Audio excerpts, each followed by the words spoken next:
A woman is killed walking one of her own dogs in Nova Scotia, Canada. A counsellor suggests the answer is breed-specific legislation. Find out what happened and what do I think about BSL.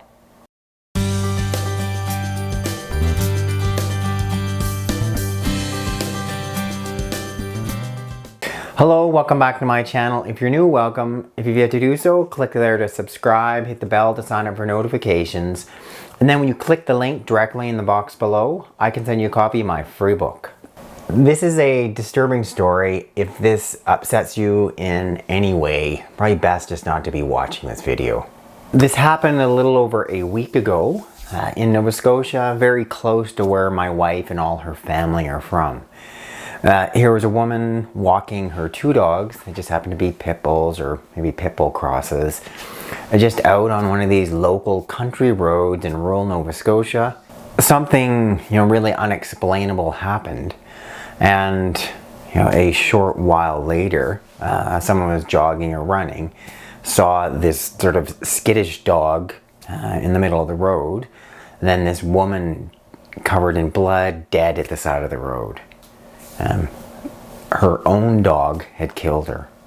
A public warning went out at the time about a dangerous dog on the loose, stay inside, lock your doors.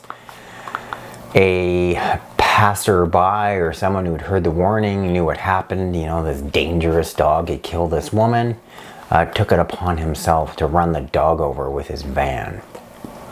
This woman was apparently a fairly dedicated pet parent, regularly walking her two pit bull dogs. One of the neighbors had said the dogs, would be in the back seat, wagging their tail, happy to go for a walk. She left that morning, so taking her dogs out to where she normally walked them. Something just went tragically wrong.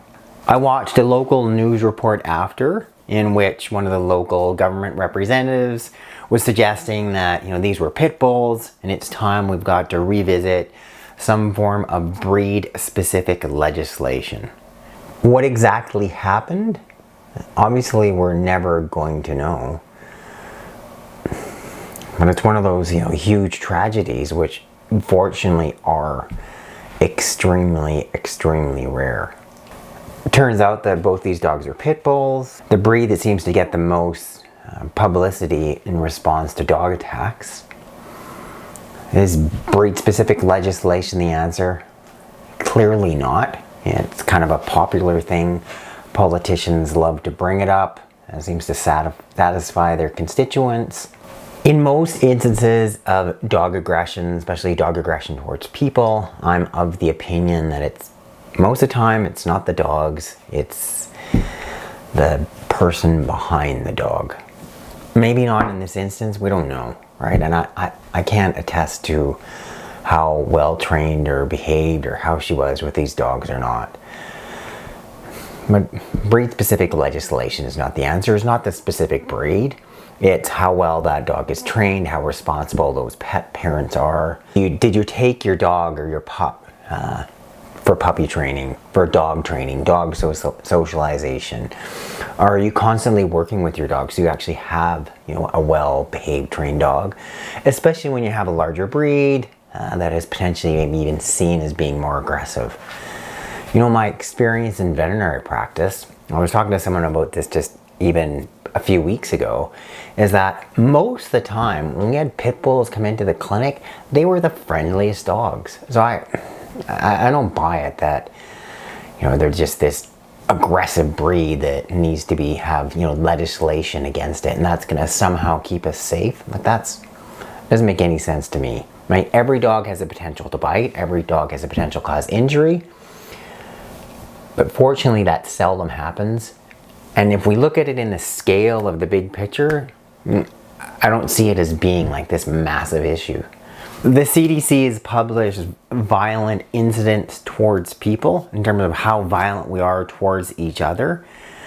And they put a stat saying that every minute, 20 people in the United States, probably you can draw it a tenth, probably 2 people in Canada, are experiencing some form of physical violence due to an intimate partner. Like 20 people a minute, probably 2 people a minute in Canada. That equates to thousands of people every day. Like, clearly our risks in life are nothing to do with our dogs. In my opinion, so much more predictable. It's all about the people. Of course there are aggressive dogs. I mean, I saw aggressive dogs in the veterinary practice, where there are times we had to get the muzzle on, occasionally even get out the rabies pole, like dang aggressive dogs. But those little dogs were little puppies. They weren't born aggressive. More often than not, it was relating to the person that, raised those puppies in the first place or bred them, or however, like they had some negative experience. And they, were encouraged to be aggressive, and they weren't socialized. I personally feel much more safe with my dog, little Tula, than I do hanging around lots of other people. But maybe that's just me. But you're a lot more predictable. You don't give me a hard time. No, I know what you're thinking and feeling. Yes. But sometimes stuff happens. And, we can't always explain it. But you get an incident such as this that makes, the national news. And I'm talking about it. I mean, it's hard not to share it. It's just so disturbing in so many different ways. But it's also really important to put this all in context. When you look at, there's nearly 80 million dogs in the United States, approximately 10 million in Canada, North America, over 100 million dogs. When you look at all those dogs throughout North America, and hundreds of millions, not actually how many dogs are worldwide, so relatively few incidents of dog aggression towards people. When you're looking at all those millions of dogs, where when you look at us people, what is that? 20 people a minute, like thousands of people every day, probably hundreds of thousands are experience aggression, violence at the hands of people. So it's not the dogs that are the problem, is it, little Tula? Clearly it's the people. I'd love to hear what some of you guys think, some of your feedback. Please leave your comments. It's Dr. Jones.